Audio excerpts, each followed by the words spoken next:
Hi friends. നമ്മൾ കഴിഞ്ഞ ഏതാനും നാളുകളായിട്ട് മാർക്കറ്റിൻ്റെ ഏകദേശം ഒരു ഒരു ചെറിയ കൺസോളിഡേഷൻ സോൺസാണ് നമ്മൾ കാണുന്നത്. മാർക്കറ്റ് 22,000 നിന്നും ഒന്ന് സ്ലിപ്പായിട്ട് മാർക്കറ്റ് വീണ്ടും ആ സ്ലിപ്പായ ലെവലിൽ നിന്നും തിരിച്ചു കയറിയ കാഴ്ചയാണ് നമ്മൾ കഴിഞ്ഞ ഒരു ഏതാനും ദിവസങ്ങളായിട്ട് നമ്മൾ കാണുന്നൊരു കാഴ്ച. ഈ ഒരു സാഹചര്യത്തിൽ ധാരാളം ആൾക്കാർ ചോദ്യങ്ങൾ ചോദിക്കുന്നുണ്ട്. മാർക്കറ്റ് കൺസോളിഡേഷനിൽ വന്നോ, മാർക്കറ്റിൽ ബൈ വരാൻ സമയമായോ, മാർക്കറ്റിൽ ആവറേജ് ചെയ്യാൻ സമയമോ എന്നൊക്കെയുള്ള ധാരാളം ചോദ്യങ്ങൾ എനിക്കൊന്ന് ഒരുമാതിരിപ്പെട്ട മാർക്കറ്റിൽ എല്ലാവർക്കും കിട്ടാറുണ്ട്, എനിക്കും കിട്ടാറുണ്ട്.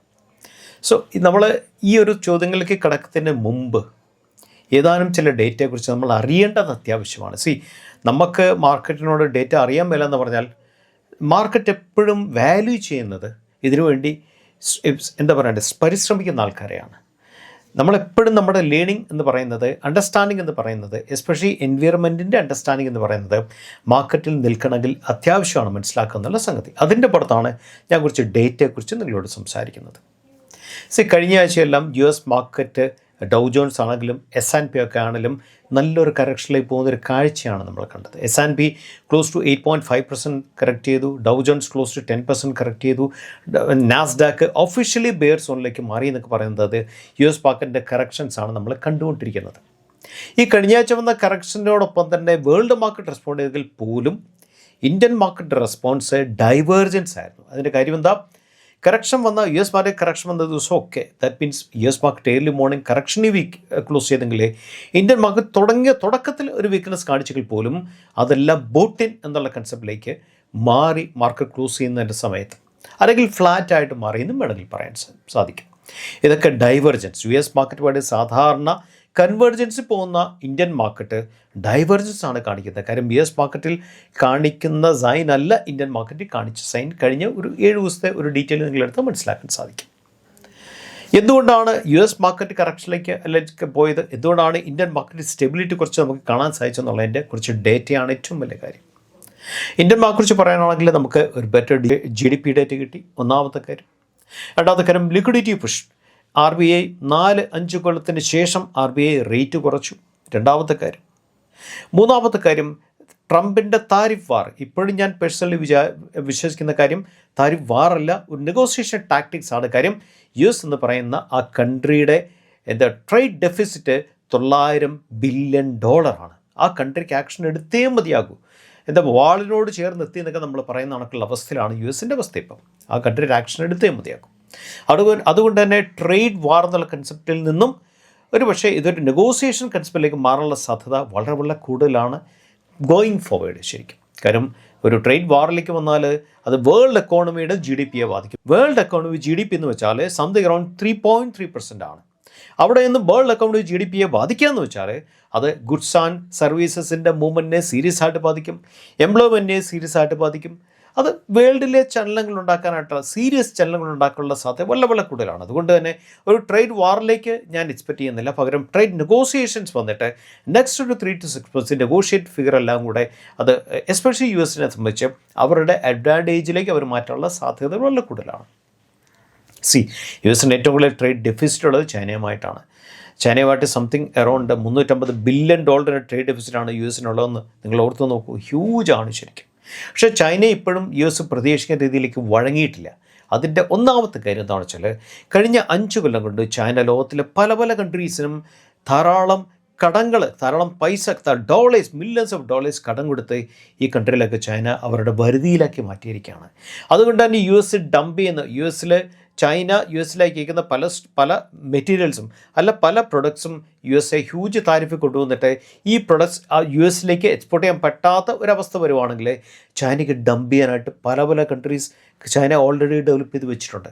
ചൈനയ്ക്കൊരു പരിധി വരെ ബാലൻസ് മെയിൻറ്റെയിൻ ചെയ്യാൻ സാധിക്കും. അത് ചൈന ഓൾറെഡി കഴിഞ്ഞ 5 കൊല്ലം കഴിഞ്ഞ 10 കൊല്ലത്തെ എഫർട്ടിൻ്റെ പുറത്താണ് ചൈന ആ മാർക്കറ്റ്സൊക്കെ സേഫാക്കി വെച്ചിരിക്കുന്നത്. അതുകൊണ്ട് തന്നെ ചൈനയുടെ ഡംപിങ് എന്ന് പറയുന്നൊരു കൺസെപ്റ്റ് നമ്മൾ തീർച്ചയായും മാർക്കറ്റിൽ ചൈനയുമായിട്ടുള്ള USൻ്റെ ഒരു ട്രേഡ് വാറിനകത്ത് തീർച്ചയായും നമുക്ക് കാണാൻ സാധിക്കും. ഏതെല്ലാം കൺട്രീസിലാണ് എങ്ങനെയാണ് ഡംപ് ചെയ്യാൻ പോകുന്നതിനെ കുറിച്ച് നമുക്ക് കാത്തിരുന്ന് കാണാം. അടുത്തൊരു പോയിന്റ് നമ്മൾ ശ്രദ്ധിക്കേണ്ട അടുത്ത പോയിന്റ് എന്താണെന്ന് വെച്ചാൽ യു എസിൽ ഇപ്പം പേപ്പറിലൊക്കെ എടുത്താൽ യു എസിൽ റിസഷൻ വരുന്നു, റിസഷൻ്റെ വക്കിലാണ്, അതായത് പല പല ന്യൂസ് നമുക്ക് കാണാൻ പറ്റും. യു എസിൽ റിസഷൻ പറഞ്ഞെങ്കിൽ ലേബർ ഡേറ്റ വളരെ വീക്കാണ്. 170 മില്യൺ ആൾക്കാരാണ് ലേബേഴ്സിലുള്ളത്. അതിൻ്റെ പുറത്ത് അനദർ 100 മില്യൺ കൂടെ തൊഴിലില്ലായ്മ വന്നാൽ മാത്രമേ ബേസിക്കലി യു എസിൽ ഒരു റിസഷൻ്റെ ഒക്കെ സയൻസ് വരത്തുള്ളൂ. സോഫാറായ സയൻസിലേക്കൊന്നും പോയിട്ടില്ലെന്നുള്ളതാണ് ഒന്നാമത്തെ കാര്യം, ശ്രദ്ധിക്കേണ്ട കാര്യം. പിന്നെ രണ്ടാമത്തെ കാര്യം, യു എസിൽ ഒരു പക്ഷേ ഇൻഫ്ലേഷൻ കൂടിയേക്കാം. ട്രേഡ് വാറിൻ്റെ തുടക്കത്തിൽ ഞാൻ പറഞ്ഞല്ലോ, ട്രേഡ് വാർ ഞാൻ ഒരു നെഗോസിയേഷനായിട്ടാണ് എക്സ്പെക്ട് ചെയ്യുന്നതെങ്കിൽ പോലും തുടക്കത്തിൽ ട്രേഡ് വാറായിട്ട് ഡെവലപ്പ് ചെയ്യുവാണെങ്കിൽ ഇൻഫ്ലേഷൻ കൂടാനുള്ള സാധ്യത എപ്പോഴും യു എസ് മാർക്കറ്റിലുണ്ട്. ഇൻഫ്ലേഷൻ കൂടുവാണെങ്കിൽ ഇക്കൊല്ലം 3 റേറ്റ് കട്ടാണ് യു എസ് ഫെഡ് പ്ലാൻ ചെയ്തിരിക്കുന്നത്. അതിനെ സീരിയസ് ആയിട്ട് ബാധിക്കാനുള്ള സാധ്യതകളുണ്ട്. കാരണം 4 കൊല്ലത്തെ എഫർട്ടിൻ്റെ പുറത്താണ് U S inflation 3% U S ഫെഡിന് കൊണ്ടുവരാൻ സാധിച്ചത്. അവിടെ നിന്ന് വീണ്ടും ഇൻഫ്ലേഷൻ കൈവിട്ട് പോകുന്നത് വെച്ചാൽ തീർച്ചയായും ഡോളറിൻ്റെ liquidity of the money, that means ഡോളറിൻ്റെ അവൈലബിലിറ്റി കുറയ്ക്കുക എന്നുള്ളതാണ് ഇമ്മീഡിയറ്റ് ആയിട്ട് യു എസ് ഫെഡ് ചെയ്യാൻ പോകുന്ന ഏറ്റവും വലിയ കാര്യം. നമ്മൾ പലവട്ടം പറഞ്ഞിട്ടുണ്ട് ഡോളർ ഇൻഡെക്സിൻ്റെ ട്രെൻഡിനെ കുറിച്ചും.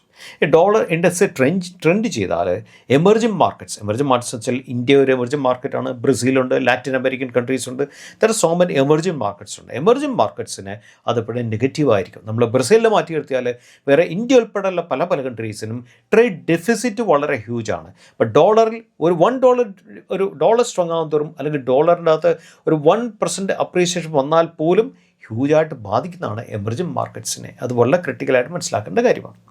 സോ എമർജിംഗ് മാർക്കറ്റ്സിനെ ഡോളർ ഇൻഡെക്സിൻ്റെ സ്ട്രെങ്ത് ബാധിക്കുകയാണെങ്കിൽ അമേരിക്ക എങ്ങനെ ബാധിക്കും, യു എസിനെ എങ്ങനെ ബാധിക്കും?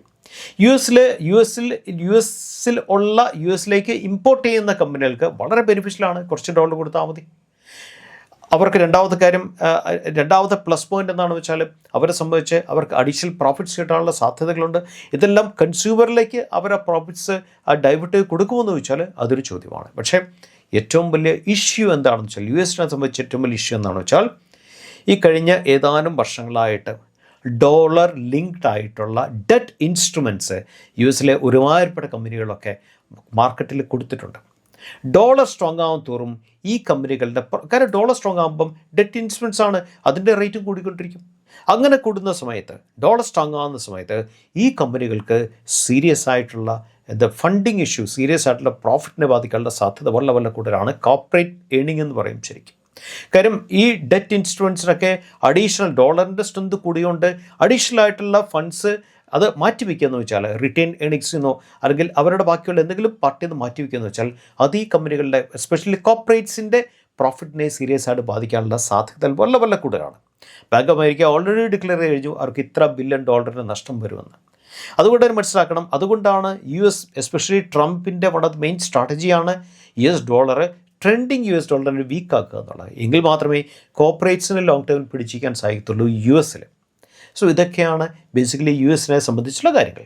നമ്മുടെ ഡേറ്റ എടുത്താൽ നമുക്ക് കുറേ നാളിന് ശേഷം സ്ട്രോങ് ആയിട്ടുള്ള ഡേറ്റയുടെ ഫ്ലോയാണ് നമ്മൾ കണ്ടുവരുന്നത് മാർക്കറ്റിൽ. ഒന്നാമത്തെ GDP ആണ്, രണ്ടാമത്തെ ലിക്വിഡിറ്റി പുഷ് വന്നു, മൂന്നാമത്തെ അടുത്ത മാസം മുതൽ ഗവൺമെൻറ് ഡിക്ലെയർ ചെയ്ത 12 lakhs ടാക്സ് ബെനിഫിറ്റ് ആൾക്കാർക്ക് കിട്ടുന്നത്. അത് കൺസെപ്ഷനിലേക്ക് വരാനുള്ള സാധ്യത വളരെ കൂടുതലാണ് മാർക്കറ്റിൽ. 3 കാര്യങ്ങൾ. നാലാമത്തെ കാര്യം എന്താണ്? 3.8%ലേക്ക് താന്ന പബ്ലിക് സ്പെൻഡിങ്, ഗവൺമെൻറ്റിൻ്റെ ക്യാപെക്സ് സ്പെൻഡിങ് വീണ്ടും കൂടാൻ തുടങ്ങി. അതിൻ്റെ ഫസ്റ്റ് റിഫ്ലക്ഷനാണ് നമുക്ക് GDPയിൽ കാണാൻ പറ്റിയത്. ഇനി GDPക്ക് ഒരു റിവിഷൻ കൂടെ വരും അടുത്ത ഡേറ്റ വന്നതിന് ശേഷം. അപ്പോൾ 4 കാര്യങ്ങളും പ്ലസ് ആയിട്ടുള്ള അവസ്ഥയിലാണ് നമുക്ക് ഇന്നലെ വന്ന റീറ്റെയിൽ ഇൻഫ്ലേഷൻ്റെ ബെസ്റ്റ് ഫിഗർ വന്നിരിക്കുന്നത്. അതും നമ്മൾ കാര്യം 18 monthsലെ ബെസ്റ്റ് ഫിഗറാണ്. ഈ 4 കാര്യങ്ങളും മാർക്കറ്റിന് വളരെ സപ്പോർട്ടുള്ള സാധ്യത വളരെ കൂടുതലാണ്. ശ്രദ്ധിക്കേണ്ട കാര്യം, ഏപ്രിലുള്ള RBI മീറ്റിൽ ഒരു പക്ഷേ വീണ്ടും ഇൻട്രസ്റ്റ് കുറയ്ക്കാനുള്ള സാധ്യതകൾ നമുക്കൊരിക്കലും തള്ളിക്കളയാൻ സാധിക്കത്തില്ല. കാര്യം സപ്പോർട്ട് ഡേറ്റയുടെ പുറത്ത്. ഇതിനോടൊപ്പം തന്നെ കോർപ്പറേറ്റ് ഏർണിങ്സ് ഏറ്റവും വീക്ക്നെസ്സിൽ വന്നതിന് ശേഷം തിരിച്ചു കയറും എന്നുള്ള പ്രതീക്ഷയിലാണ് മാർക്കറ്റ്. കോർപ്പറേറ്റ് ഏർണിംഗ് കയറുമ്പോൾ എന്ത് സംഭവിക്കും? നിഫ്റ്റിയുടെ EPSൽ വ്യത്യാസം വരും. EPS കൂടും, വീണ്ടും വാല്യുവേഷൻ താഴെ പോകും. ലേറ്റസ്റ്റ് നിഫ്റ്റി PE എന്ന് പറയുന്നത് സംതിങ് അറൗണ്ട് 20.69 ആണ് വന്നിരിക്കുന്നത്, latest PE as per yesterday. അതിൻ്റെ പുറത്ത് ഇപ്പോൾ $1,050 അറൗണ്ട് നിഫ്റ്റി PE വന്നിരിക്കുന്നത്. അതിൻ്റെ പുറത്ത് 10% ഗ്രോത്ത് ഗോയിങ് ഫോർവേഡും കൂടെ വന്നാൽ നിഫ്റ്റിയുടെ PE എപ്പോഴും വിത്തിൻ ദി ലിമിറ്റ് നിൽക്കും എന്നുള്ള കാര്യത്തിൽ ഒരു സംശയം വേണ്ട. ഇതൊക്കെ പ്രതീക്ഷകളാണ്, കൺഫർമേഷൻസ് അല്ല. അപ്പോൾ നമുക്ക് വേണ്ട കാര്യങ്ങൾ എന്തെല്ലാമാണ്? നമുക്ക് ഡേറ്റയുടെ സ്റ്റെബിലിറ്റി, GDPയുടെ സ്റ്റെബിലിറ്റി വേണം. വീണ്ടും ലിക്വിഡിറ്റി പുഷ് മാർക്കറ്റിലേക്ക് വേണം. ഓൾറെഡി ഇൻട്രസ്റ്റ് കുറച്ചു. ഫെബ്രുവരിയിൽ അടുത്ത ഇൻട്രസ്റ്റ് കുറവ് ഏപ്രിലും കൂടെ വരുവാണെങ്കിൽ കൂടുതൽ ലിക്വിഡിറ്റി പുഷ് മാർക്കറ്റിലേക്ക് വരും. ടാക്സിൻ്റെ ബെനിഫിറ്റ് ആൾക്കാർക്ക് അത് ബേസിക്കലി ഏപ്രിൽ മുതൽ അത് കൺസപ്ഷനിലേക്ക് കൂടുതൽ പോകാനുള്ള സാധ്യതകൾ നമ്മൾ കാണുന്നുണ്ട്. നാലാമത്തെ കാര്യം, ആനുവൽ റിസൾട്ട് സീസൺ സ്റ്റാർട്ട് ചെയ്യുവാണ്. അടുത്ത ഒരു 4 ആഴ്ചയ്ക്കും സ്റ്റാർട്ട് ചെയ്യും. അതിൻ്റെ അകത്ത് നിഫ്റ്റി EPSൽ ഒരു 10% ഗ്രോത്ത് കിട്ടുവാണെങ്കിൽ EPSനെ വീണ്ടും മാനേജ് ചെയ്യാനുള്ള സാധ്യതയുണ്ട്. ഇതൊക്കെ മാർക്കറ്റ് സ്റ്റെബിലിറ്റി തരാനുള്ള സാധ്യതകൾ വളരെ കൂടുതലാണെന്ന കാര്യത്തിൽ ഒരു സംശയം വേണ്ട. ഇപ്പോഴത്തെ ഒരു ചെറിയ കയറ്റം എവിടെ ചെന്ന് കൺസോൾഡേറ്റ് എന്നുള്ള സോണിലാണ് നിങ്ങൾ ശ്രദ്ധിക്കേണ്ടത്. ഈ കൺസോൾട്ടേഷന് ശേഷം വീണ്ടും കയറുവാണോ ചെയ്യുന്നത്, വീണ്ടും ഇറക്കുവാണോ ചെയ്യുന്നത്, ആ ഒരു പോയിന്റിലാണ് വളരെ ഇൻഫ്ലക്ഷൻ പോയിൻ്റായിട്ട് ഇനി മാർക്കറ്റ് വർക്ക് ചെയ്യാൻ പോകുന്ന സോൺ എന്ന് പറയുന്നത്. ആ ഒരു ലെവലിലേക്ക് എത്താൻ നേരത്ത് നമ്മൾ ഈ പറഞ്ഞ ഡേറ്റയെല്ലാം ഏകദേശം അതിൻ്റെ റിവൈസ്ഡ് ഡേറ്റ നമ്മുടെ കയ്യിൽ കിട്ടാനുള്ള സാധ്യതകൾ ആ ഒരു ടൈം പീരീഡ് നമുക്ക് സാധ്യതകൾ കൂടുതലായിട്ട് നമ്മുടെ കയ്യിലുണ്ട്. ഇതിനോടൊപ്പം തന്നെ ട്രംപിൻ്റെ റെസിപ്രോക്കൽ താരിഫ് ഏപ്രിൽ 2-ാം തീയതി സ്റ്റാർട്ട് ചെയ്യുകയാണ്. അതിനെക്കുറിച്ചും ഒരു ക്ലാരിറ്റി കിട്ടാനുള്ള സാധ്യത നമുക്ക് വളരെ കൂടുതലാണ്. അതും മാർക്കറ്റിൻ്റെ മൂവ്മെൻറ്റിനെ തീർച്ചയായും സ്വാധീനിക്കാൻ കഴിവുള്ള ഒരു ഡേറ്റയാണെന്നുള്ള കാര്യത്തിൽ ഒരു സംശയം വേണ്ട. എടുത്തു പറയുന്നു, റെസിപ്രോക്കൽ ഡേറ്റകൾ ഉപരി basically Trump is looking for A negotiation. ആ ഒരു പാർട്ടിൽ കൺട്രികളെല്ലാമായിട്ട് ട്രംപിന് ഒരു അമിക്കബിൾ സെറ്റിൽമെൻറ്റ് എത്താൻ സാധിച്ചാൽ അത് വേൾഡ് മാർക്കറ്റിൽ ഒരു പുഷ് കിട്ടാനുള്ള സാധ്യത വളരെ കൂടുതലാണ്. എസ്പെഷ്യലി നമ്മളെ സംബന്ധിച്ച് ക്രൂഡ് ഓയിൽ ട്രെൻഡിങ് അപ്പ് അല്ല, ക്രൂഡ് ഓയിൽ ട്രെൻഡിങ് ഡൗൺ ആണ് ഫോർ ദി ടൈം ബീങ്. അതും വലിയൊരു പ്ലസ് പോയിൻ്റാണ് നമ്മളെ സംബന്ധിച്ച്. ഇതിനോടൊപ്പം തന്നെ ഞാൻ നേരത്തെ പറഞ്ഞല്ലോ, വീക്കനിങ് ആയിട്ടുള്ള US ഡോളർ പ്രത്യേകിച്ച് എമർജിങ് മാർക്കറ്റ്സിൽ അത് വലിയൊരു ഫാക്ടറാണ്. സോ ഇതൊക്കെ മാർക്കറ്റിനെ മുന്നോട്ടേക്കുള്ള സാധ്യതയാണ്. മാർക്കറ്റ് കയറണമെങ്കിൽ FESൻ്റെ ഫ്ലോ തീർച്ചയായും ഉണ്ടാകണം.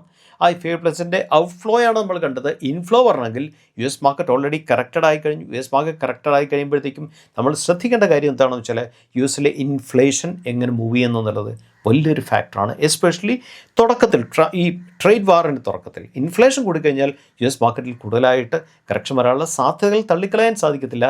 തുടക്കത്തിലെങ്കിലും ഞാൻ പറഞ്ഞല്ലോ, നെഗോസിയേഷൻ ടേബിളിൽ എത്തുന്നതിന് മുമ്പുള്ള ഒരു സാഹചര്യമാണ് ഞാൻ പറയുന്നത്. അങ്ങനത്തെ കേസിലൊക്കെ തീർച്ചയായും എമർജിംഗ് മാർക്കറ്റ്സിലേക്ക് വീണ്ടും FESൻ്റെ വരാനുള്ള സാധ്യതകൾ may be over A period of next 2 to 3 months നമുക്ക് തീർച്ചയായും പ്രതീക്ഷിക്കാം ഈ ഒരു മാർക്കറ്റിൽ. Thank you so much. മറ്റൊരു വീഡിയോ ആയിട്ട് നമുക്ക് വീണ്ടും കണ്ടുമുട്ടാം. Signing off.